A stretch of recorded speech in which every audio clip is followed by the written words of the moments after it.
Be'ezrat Hashem.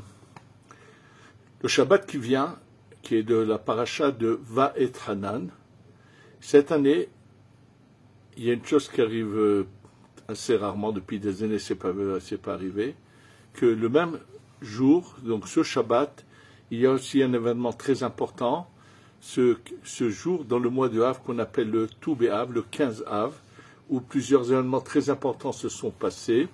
Et Be'ezrat Hashem, on va voir que la force de ce Shabbat est très très particulière. Je pense qu'on doit vraiment, comme on va l'expliquer et le prouver, se préparer à de grands événements qui vont bientôt se passer, se produire, puisque là, ce sont deux forces ensemble qui sont accumulées, qui vont bien sûr agir. Alors d'abord, on va commencer à voir que cette paracha de Va'et Hanan est la première des 7 parachas, des 7 Shabbats de consolation. Oui, ça veut dire qu'il y a eu les 3 semaines de... Malheureusement, on a mentionné la destruction, nos malheurs et tout ce qui a pu se passer dans l'histoire. Et ensuite, il y a 7 Shabbatot qui viennent parler de comment Hachem nous promet de nous délivrer bientôt. Et d'ailleurs, ce Shabbat s'appelle Shabbat Nahamu, qui sont au nom de la Haftara où nous lisons, qui dit Nahamu, Nahamu Ami, consolez-vous, consolez mon peuple, Hachem nous promet de nous délivrer incessamment. Et là, on va essayer de réfléchir, voir quelle est la puissance de ce Shabbat, qu'est-ce qu'il faut qu'on fasse pour que on arrive enfin au bout des choses. On est tout proche de la fin, mais pas seulement proche de la fin, on va commencer à voir comment le bâton d'Hachem va s'abattre sur ceux qui ont voulu s'élever contre Dieu, contre lui. Oui. Alors, d'abord, on va commencer à voir le début du texte de cette paracha, qui commence par Va'et Hanan el Adonai ba'et ahi lemor. J'ai donc, Moshe Rabbeinu dit, j'ai demandé, j'ai supplié à Kadosh Baruch Hu à ce moment-là en disant, vous savez pertinemment que la Torah, c'est une lumière divine, qui est un enseignement qui, de tous les temps. Donc, nous raconter que Moshe, à cette époque-là, a fait des prières, c'est beau, mais quel est le message par rapport à nous? Et il dit à ce moment-là précis. Et là, il commence bien sûr à dire tout ce qu'il dit. Et quelles sont ses prières? Combien de prières d'abord a fait Moshe Rabbeinu? 515 prières. Moshe Rabbeinu fait. Quelles sont ses prières? Il va s'adresser à essayer d'adoucir la rigueur. Et surtout, il va parler de son désir de vouloir rentrer en Eretz Israël. Et c'est là-dessus qu'il va faire toutes ses prières. Et puis, Hachem va lui dire, arrête-toi. Donc, de toutes les façons, apparemment, Moshe a fait des demandes, des prières, mais qui n'ont pas été exaucées. Alors, quelle était l'importance de l'écrire dans la Torah? J'ai demandé, j'ai dit, et jusqu'à qu'Hachem m'arrête. Quel est le message qu'il y a à travers cela? Il faut que vous sachiez un grand principe, une grande leçon, que aucune prière ne fait pas d'effet. C'est-à-dire qu'elles font tout un effet, même si apparemment elles ne sont pas exaucées. Et là, écoutez bien l'enseignement qu'il y a. Moshe savait pertinemment qu'il n'allait pas rentrer en Eretz Israël.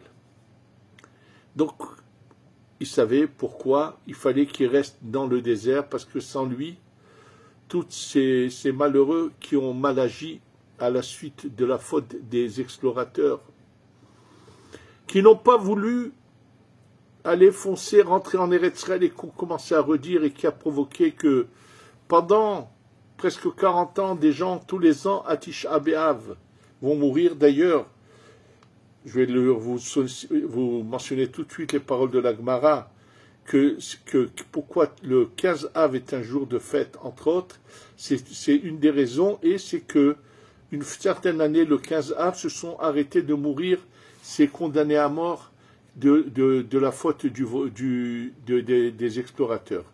En fait, après la faute des explorateurs, il y avait une tranche d'âge qui avait été choisie, qui ne concernait pas les jeunes de moins de 20 ans, mais tous ceux qui avaient eu plus de 20 ans à ce moment-là savaient qu'ils ne rentreraient pas en Eretz Israël, et chaque année, tous ces personnages-là allaient creuser des tombes et se coucher dans les tombes.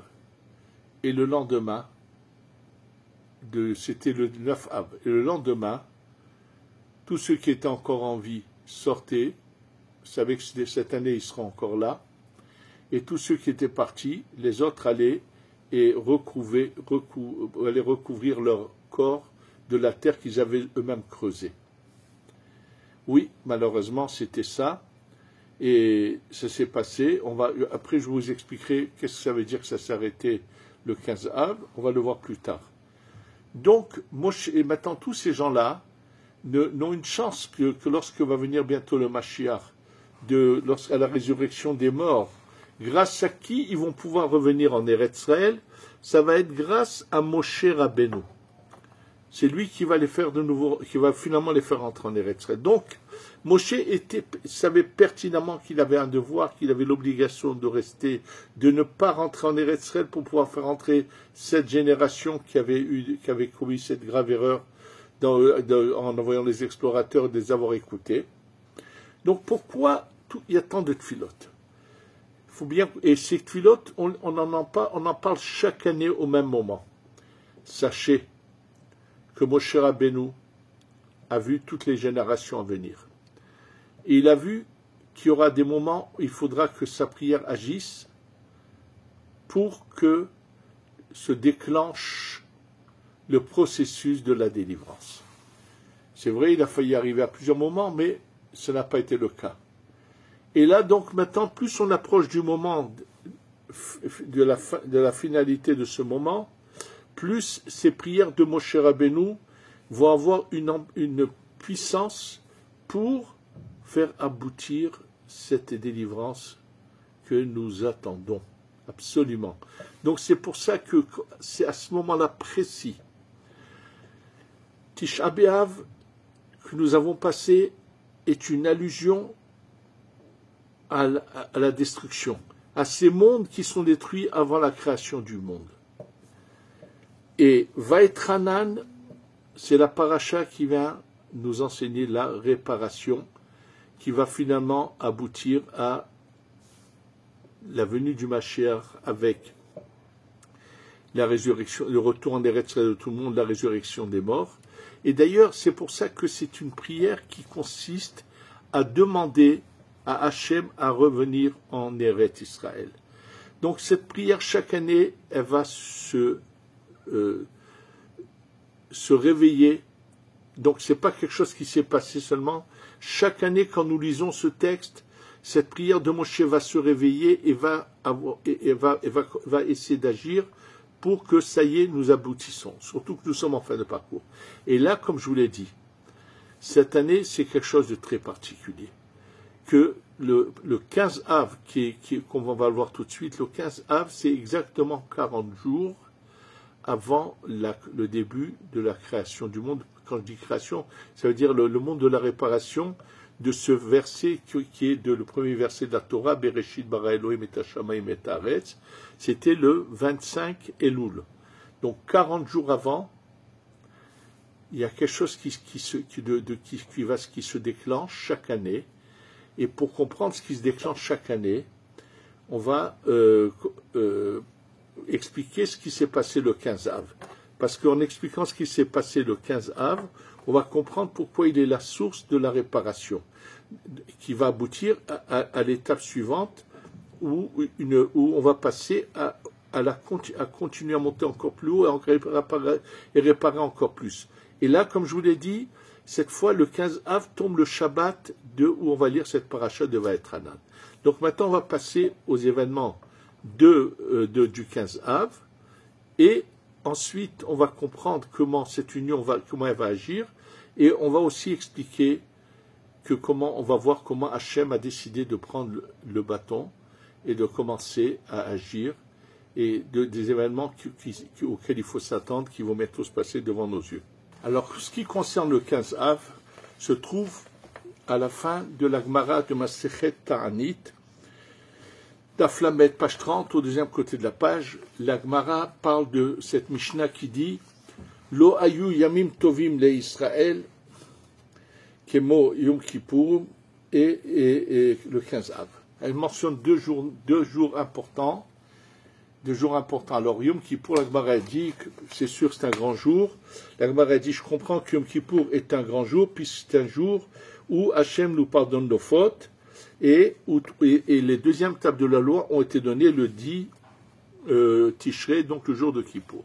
Donc c'est sûr qu'il y a une grandeur à ce jour-là. Mais qu'est-ce qui s'est passé le 15 Av?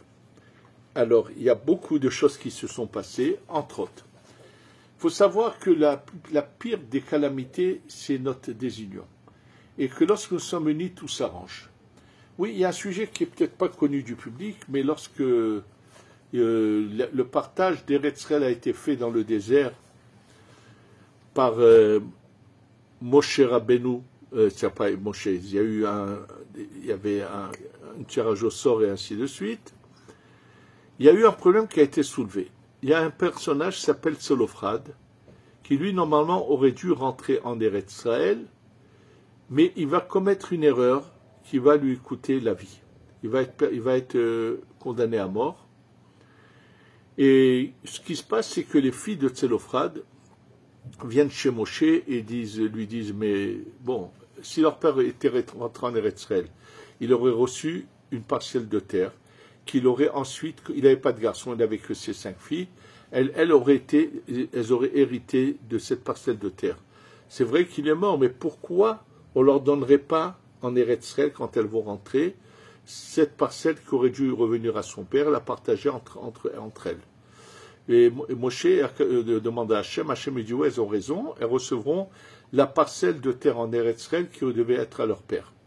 Et là se soulève un problème, les gens de cette tribu viennent, l'autre partie de Ménaché qui est en Eretz Israël, viennent et disent, oui, mais si ces filles-là se marient avec une autre tribu, alors une partie de notre parcelle de terre en Eretz Israël va aller vers une autre tribu, mais c'est un problème.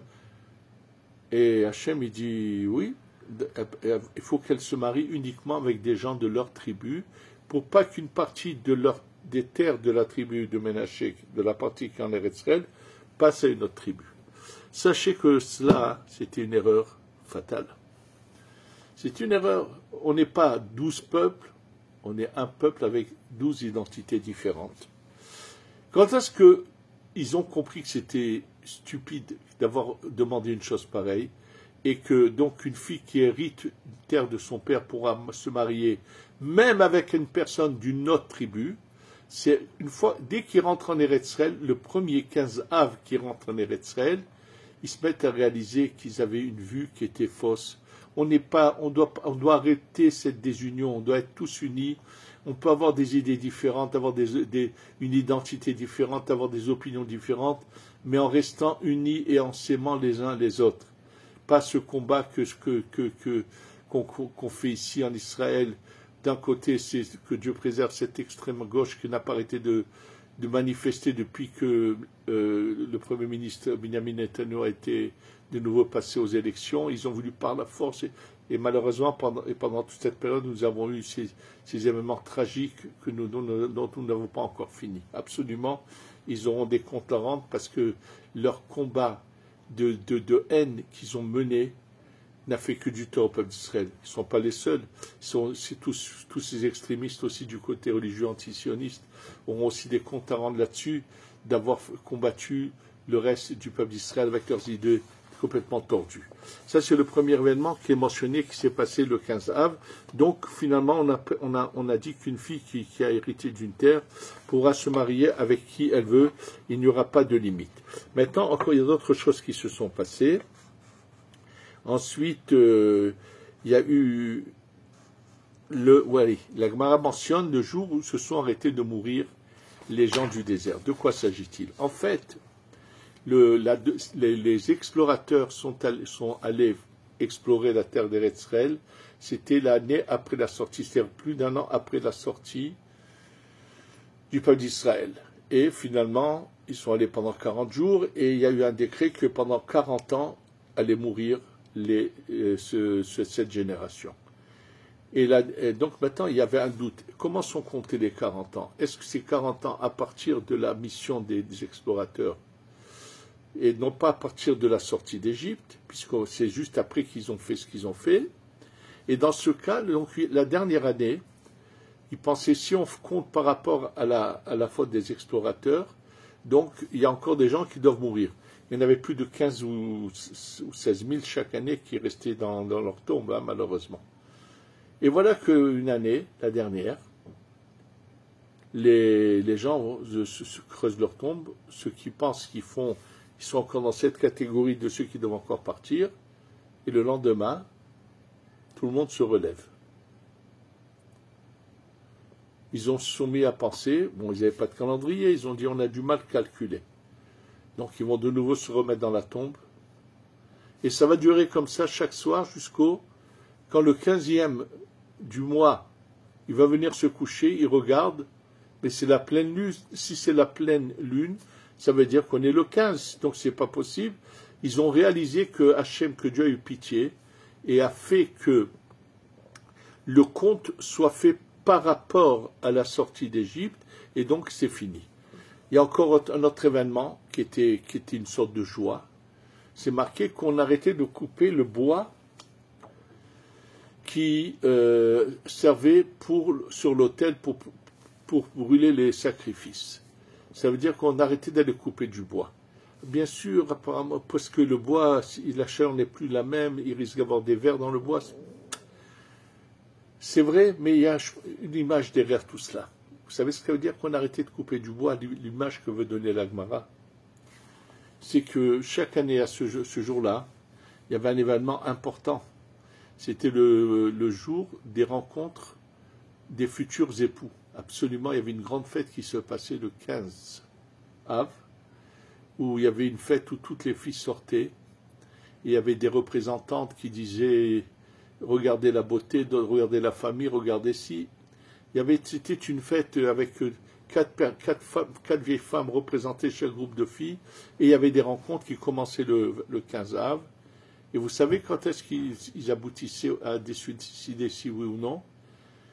Le jour de Kippour, à l'interruption de la prière, ces jeunes gens qui décidaient se revoyaient pour fixer qu'ils allaient se marier. Absolument.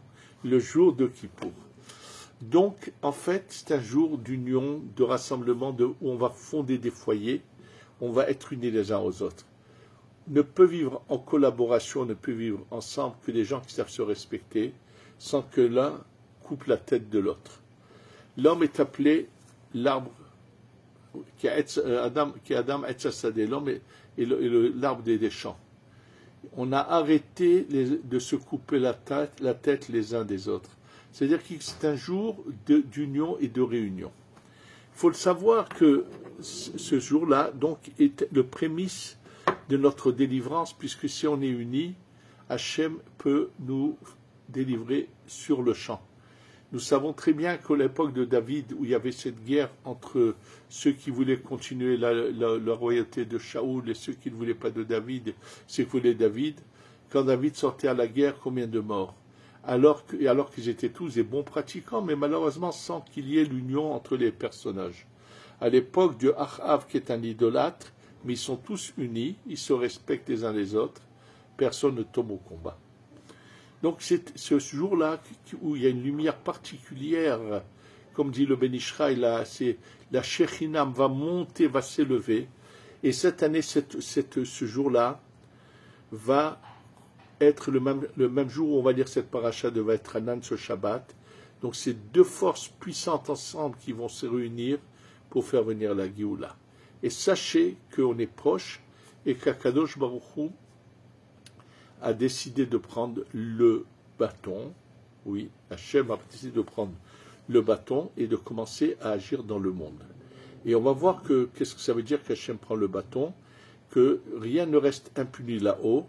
Et là, on va commencer à parler des événements que nous allons commencer à vivre sous peu, que nous allons commencer à voir comment le bâton d'Hachem va commencer. et comment, au fur et à mesure, une bonne partie du peuple d'Israël va vite venir ici, et qu'à tout moment, ce troisième temple va descendre.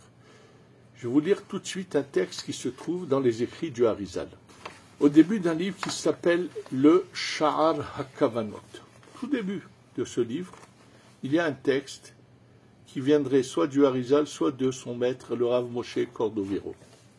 Ce texte commence par des paroles qu'ont dit nos sages en ce qui concerne les souffrances du Mashiach, où les Chazal ont dit Daïlola, ça lui suffit avec son deuil, et ça leur suffit au Ram Israël avec leur deuil. Ça veut dire que quoi? Pourquoi ça suffit? Ça veut dire que ça y est, il faut arrêter. Que se passe-t-il? En fait, il explique comment se fait-il qu'il y a eu ce déluge ou qui a effacé le monde entier. Tout simplement que lorsque Akadosh Baruch Hu a vu que l'ensemble du monde avait un agissement immoral, donc, et qu'il y a impossible de faire changer l'attitude des gens, il y a eu ce déluge qui a tout effacé. Pourquoi? Pour que ces âmes reviennent et qu'elles puissent peut-être réparer. Et à chaque fois, il se passe des événements du même genre, et là, avec cela, il vient expliquer pourquoi le temple a été détruit, aussi bien le premier que le deuxième. Et il nous dit, ils avaient une attitude d'idolâtrie dans le premier temple. Les prophètes viennent, les mettent en garde, mais personne n'écoute. Et au lieu de faire de nouveau un déluge qui va faire une hécatombe dans le peuple d'Israël, le temple est détruit. C'est vrai qu'il va y avoir des gens tués. Mais là, le Harizal pose la question suivante. Il dit, attention, pendant des générations, il y a eu des gens qui ont fait de l'idolâtrie, qui ont désobéi à Hachem. Et maintenant, au moment de la destruction du temple, c'est vrai, il y en a qui vont mourir d'une manière terrible. Mais où sont ceux qui ont commencé tout ça, qui ont agi comme ils ont agi, qui n'ont pas obéi, qui ont fait de l'idolâtrie, qui se sont donnés à cœur joie de l'immoralité avec d'autres femmes? Où sont-ils? Écoutez bien ce que dit le Harizal. Il dit, ne pense pas un instant qu'il n'y a pas de justice réelle là-haut. Il dit, pas du tout. Il dit, sache qu'Akadosh Baruch Hu les a fait revenir en réincarnation. Voilà, je vous dis les mots. Ceux qui avaient fait des fautes d'idolâtrie n'étaient pas dans cette génération, ou bien ceux qui ont tué le prophète Zecharia dans le temple ne sont plus là, ils sont déjà morts. Il dit oui, Akadosh Baruch Hu les a tués, mais les a ramenés en Gilgoul, et eux-mêmes qui ont fait c'est-à-dire que chacun est revenu en Gilgoul pour payer ses erreurs. Je vous donne un exemple qui est mentionné. Nous savons que Nebuchadnezzar, Nabucodonosor, était un roi puissant, mais avec une immoralité sans pareille. Chaque fois qu'il avait le dessus sur un peuple, sur une peuplade ou un pays où il prenait son roi, il prenait ce roi en l'humiliant et en l'utilisant comme une épouse, il l'humiliait avec de l'homosexualité. Sachez que, comme il a été aussi immoral, mauvais, il a fait souffrir tellement de monde, il a tué ses ennemis d'une manière horrible. Alors écoutez bien ce que Hachem lui a fait. Hachem a fait tout simplement que cet individu, il l'a mis dans une jungle et il le transformait. À chaque fois qu'un animal passait, si un lion passait, il le transformait en lionne et le lion, bien sûr, s'accouplait avec cette lionne. Ou si, avec toutes les espèces. Et il le ressentait. C'est-à-dire que cette humiliation et le mal qu'il a fait, il l'a subi lui-même. Il faut savoir une chose, que Hachem est patient, mais rien ne reste impuni. Sauf si une personne a demandé des excuses, a fait une grande teshuva, alors c'est effacé. Mais tout le temps qu'il n'y a pas eu la teshuva, rien n'est effacé, tout va être puni. Maintenant, sachez que tout est vu là-haut, et Hachem vient de nous montrer, je pense au monde entier, aux juifs et aux non-juifs, a voulu montrer qu'il n'a rien, tout ce qui est immoral, c'est vu, et qui va commencer à agir. Oui, il vient d'avoir un événement qui a fait le tour du monde, qui a été, par tous les journaux en ont parlé, aux États-Unis, à une soirée d'un grand chanteur, où il y avait, je crois, 40 000 personnes dans l'emplacement où il y avait ce chanteur. À un moment donné, on a pris la caméra, elle a été tournée vers le public, et subitement, elle tombe juste sur un monsieur en train avec une femme devant lui, pas en face à face, elle lui donne le dos, mais il a ses bras sur elle, et la caméra tombe sur ce couple-là. Et dès que ça apparaît sur un écran géant.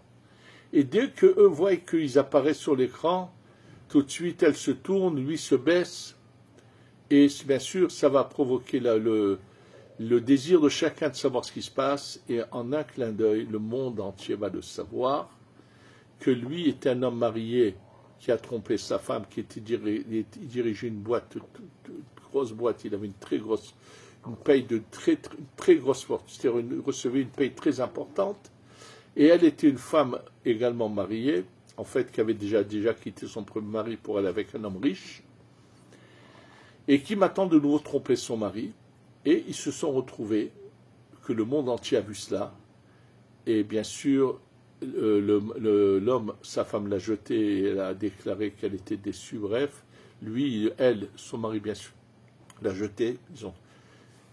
Réfléchissons, rien n'est par hasard. Il faut que vous sachiez que Hachem a voulu montrer au monde entier qu'il y a un œil là-haut qui voit tout et qui va commencer à agir et ne plus laisser l'immoralité dans le monde. Donc, lorsque Hachem a fait d'a publier au monde entier cette immoralité, c'est une mise en garde pour dire que ça y est.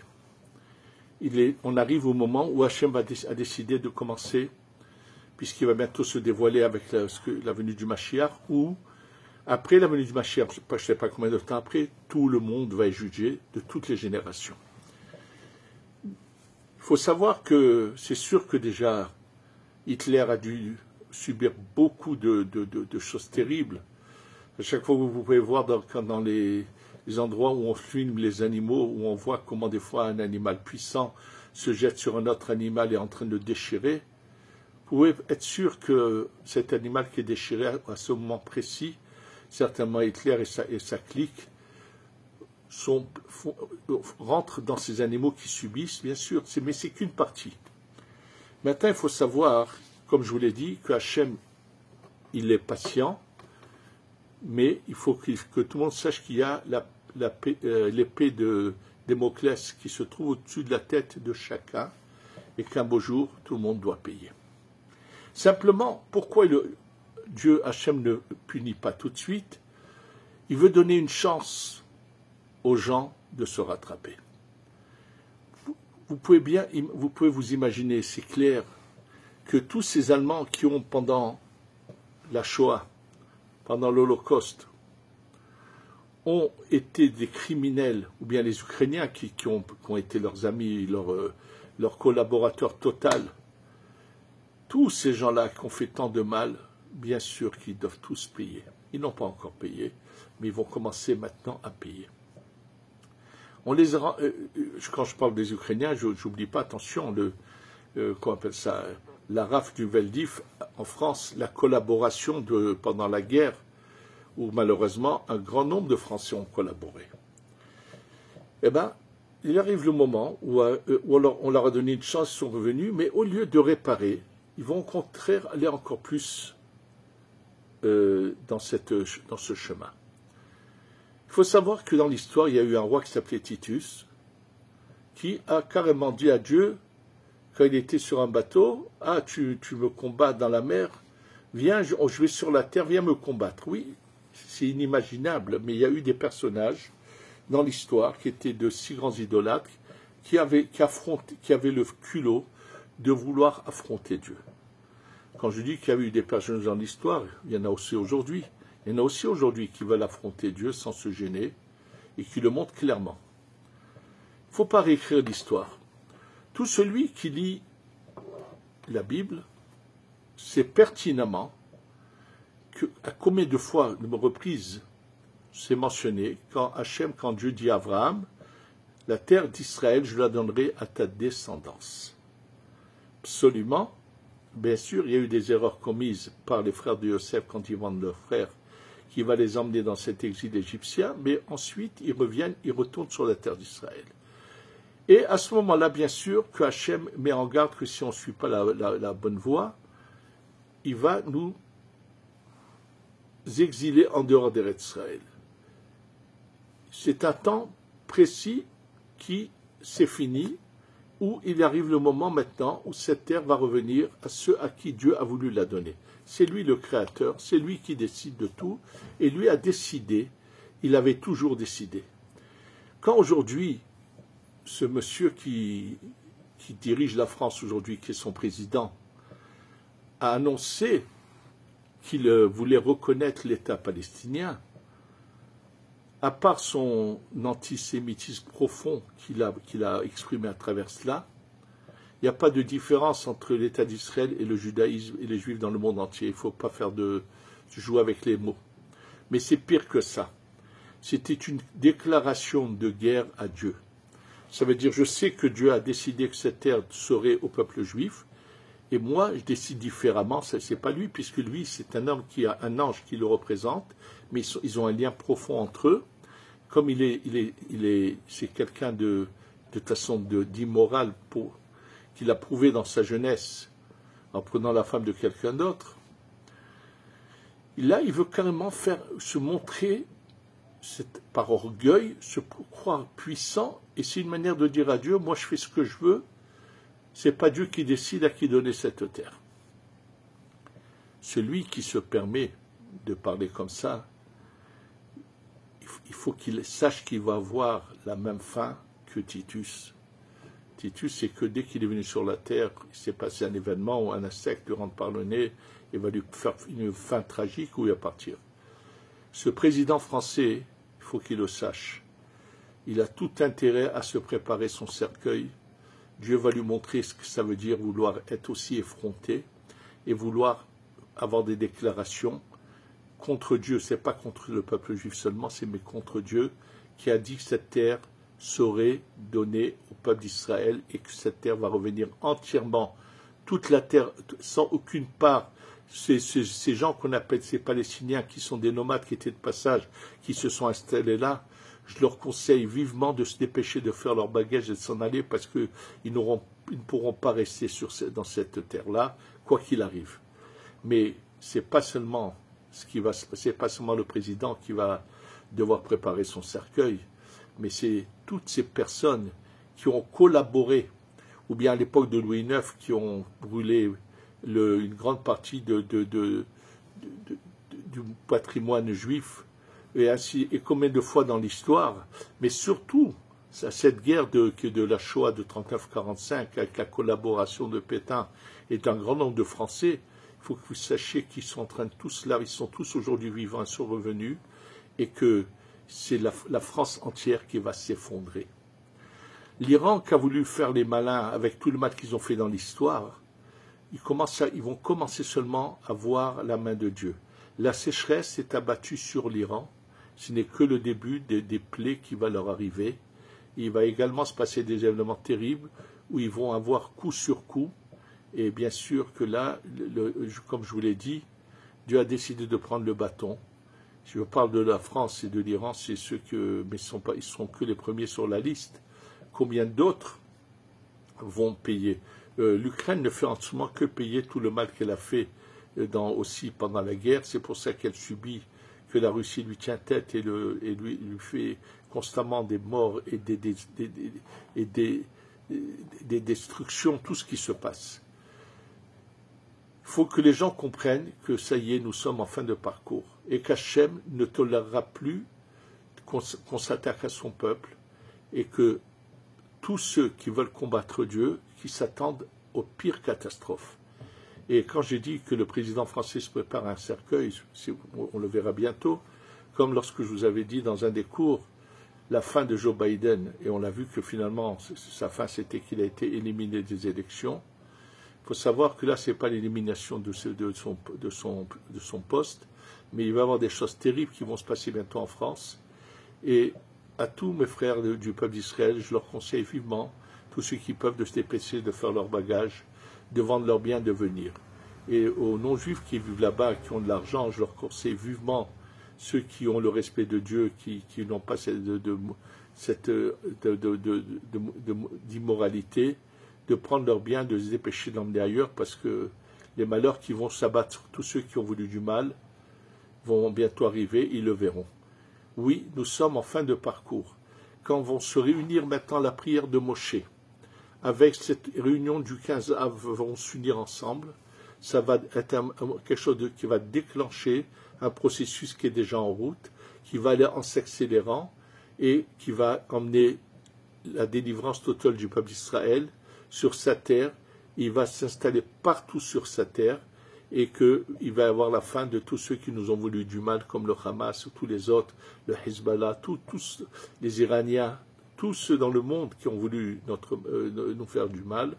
Il faut qu'ils le sachent que le compte à rebours a commencé et que oui, Hachem a décidé de délivrer son peuple et qu'on va assister à des choses inimaginables qui seront des merveilles.